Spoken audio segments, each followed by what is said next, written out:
Olá a todos, mais uma vez aqui para uma videoaula curta sobre introdução à saúde e segurança do trabalhador. E hoje eu queria conversar um pouquinho com vocês, durante esses minutos, sobre consequências dos acidentes de trabalho, né? Vocês sabem todos as repercussões, evidentemente, que são causadas pelos acidentes de trabalho, mas de uma forma muito didática, eu queria explorar um pouquinho dessas consequências com você e algumas particularidades em relação a elas, tá?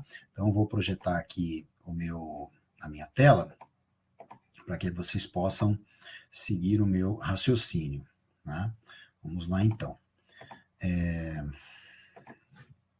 Quando a gente lembra, então, da definição de acidente de trabalho, né, aos olhos da legislação vigente, então, acidente de trabalho tem a ver com o exercício do trabalho, ele ocorre pelo exercício do trabalho a serviço de uma organização, uma empresa, né, provocando lesão corporal ou perturbação funcional que possa causar a morte, a perda ou a redução da capacidade para o trabalho de maneira permanente ou temporária, né. Então, quando a gente pensa num acidente de trabalho, a gente pensa em consequências, repercussões, né? E aí, aos olhos das organizações, por exemplo, essas repercussões têm a ver com perda de produção, perda de homem-hora trabalho, né? Possibilidade de dano nas instalações ou nos equipamentos, possibilidade de ter a imagem empresarial prejudicada nos cenários nacional e internacional. Então, por exemplo, empresas que competem em mercados mundiais, quando acontecem acidentes de trabalho, que são acidentes que eventualmente causam repercussão, né? Por exemplo, o que aconteceu no estado de Minas Gerais com a rompimento de barragens, né? O que aconteceu com algumas indústrias de exploração de petróleo, com incêndio nas plataformas. Então, são acidentes que acabam trazendo uma repercussão significativa para a imagem da empresa e, a depender das consequências e dos desdobramentos desses acidentes, essa imagem pode ficar manchada, prejudicada, né? Claro que as empresas, de uma certa forma, também têm uma preocupação com a força de trabalho, mas a gente sabe que, no âmbito geral, as organizações, né, têm repercussões diferentes em relação aos acidentes de trabalho, e elas normalmente estão relacionadas com esses itens que eu mencionei, entre outros itens, evidentemente, que também podem acontecer, né, podem aparecer.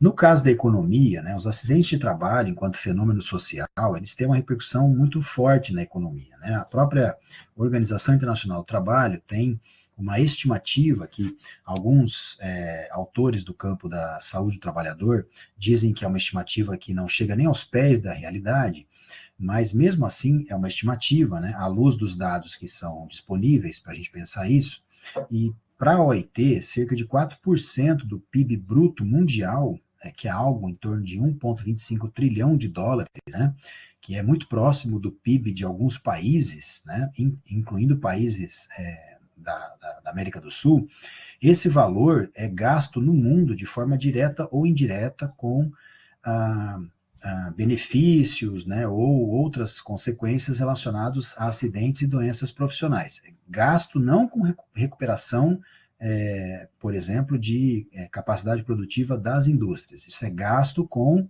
por exemplo, né, benefícios, né, ou gastos com sistemas de saúde do mundo. São computados nesses gastos também a possibilidade de que um trabalhador acidentado ele ele deixa de contribuir para a economia, né, para a geração de renda, enfim, para a melhoria de qualidade de vida da sua família, ele deixa de contribuir por causa da consequência do acidente. Então, isso é da ordem de 4% do PIB mundial, né? No Brasil, a gente sabe que o INSS gasta bilhões de reais por ano, e essa estimativa só aumenta, né? Bilhões de reais por ano com benefícios e indenizações causados por acidentes de trabalho. Tá?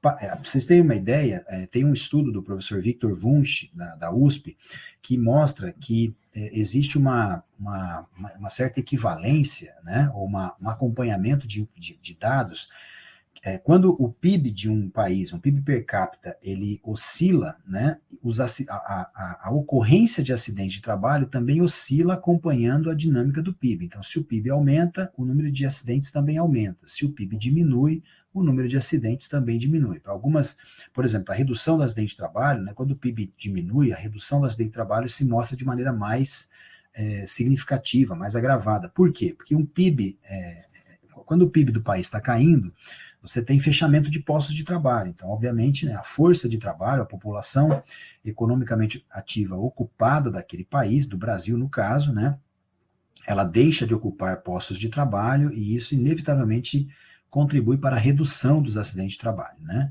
Então, isso não quer dizer que reduzir o PIB é uma coisa benéfica para o acidente de trabalho, não é isso, para a saúde do trabalhador, não é isso, né? É que existe uma relação aí de ocupação de postos de trabalho com a ocorrência do acidente, tá?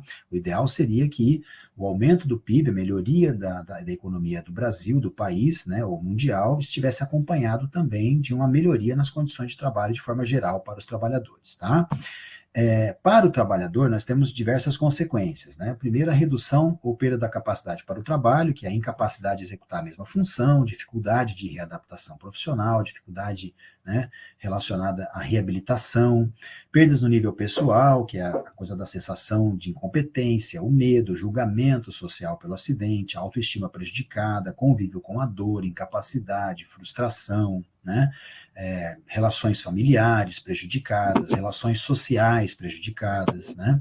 E as perdas no nível econômico. Um trabalhador acidentado, ele não recompõe a sua renda da mesma forma que um trabalhador na ativa, né? Os benefícios sociais pagos não acompanham o mesmo montante de ajuste salarial que os trabalhadores da ativa. Então, a gente normalmente observa que um trabalhador ele acaba tendo uma redução da sua capacidade de consumo que acaba contribuindo para a piora do estado, né, social desse trabalhador, né, de uma forma geral. E aí, quando a gente olha, por exemplo, para segmentos de trabalhadores, existe uma discussão muito importante também que tem relação com qual é o impacto que o acidente de trabalho, principalmente o acidente de trabalho fatal, tem sobre os empregados terceirizados. Aí eu trago aqui um dado que não é muito recente, é um dado relativamente antigo, mas que ilustra muito bem isso, né? Isso é um estudo feito pela Fundação COGE, que estuda o setor elétrico brasileiro, e ela mostra, por exemplo, que entre 2010 e 2012, né, a quantidade de trabalhadores próprios do setor elétrico, né, e de trabalhadores terceirizados não era tão diferente assim, né? Um contingente de cerca de 20. Claro que o contingente ao longo desses 3 anos ele foi aumentando em relação aos trabalhadores terceirizados, né? Foi aumentando significativamente, né? Os terceirizados acabavam ocupando postos de trabalho que antes eram ocupados por trabalhadores próprios, né? E aí o que acontece é isso, né? Quando nós temos um acidente típico com afastamento, percebam que para os trabalhadores terceirizados, que é essa linha aqui, essa parte de baixo, né, isso é relativamente o dobro em números absolutos, né? Os terceirizados sofrem 2 vezes mais a possibilidade de sofrer acidente de trabalho. Então, é praticamente o dobro o número de acidentes, tá? E é um caso que é ainda pior quando se trata de mortalidade. Acidentes fatais, por exemplo, né? Só para vocês terem uma ideia, em 2010, os empregados de contratadas, né, os trabalhadores das contratadas, o número de acidentes fatais era 10 vezes maior que o número de acidentes em trabalhadores próprios, né? Esse número foi diminuindo ao longo do tempo, é verdade, mas mesmo assim, né, em 2012, por exemplo, é muito maior ainda, é quase 5 vezes, né, a quantidade de acidentes fatais nos trabalhadores terceirizados em relação aos trabalhadores próprios, né? E isso se dá pelo fato de que a dinâmica da segurança do trabalho e da fiscalização de segurança do trabalho para os trabalhadores terceirizados, ela não segue a mesma rigorosidade do que seguiria para os trabalhadores próprios, né? Existe uma fragilidade do sistema de segurança, existe uma vulnerabilidade do sistema de segurança que é comprovadamente maior para os terceirizados do que para os empregados próprios. Então, isso também nos ajuda a compreender essa dimensão das consequências dos acidentes de trabalho, tá? Fica aqui essas reflexões para que a gente possa, né, pensar sobre elas e, inclusive, para compreender o cenário acidentário brasileiro e espero ter contribuído com isso. Fica aqui o meu contato para eventualmente alguma dúvida ou alguma consideração acerca disso. Eu agradeço muito a atenção de vocês, vou interromper aqui o nosso compartilhamento. E é isso, pessoal. Muito obrigado mais uma vez.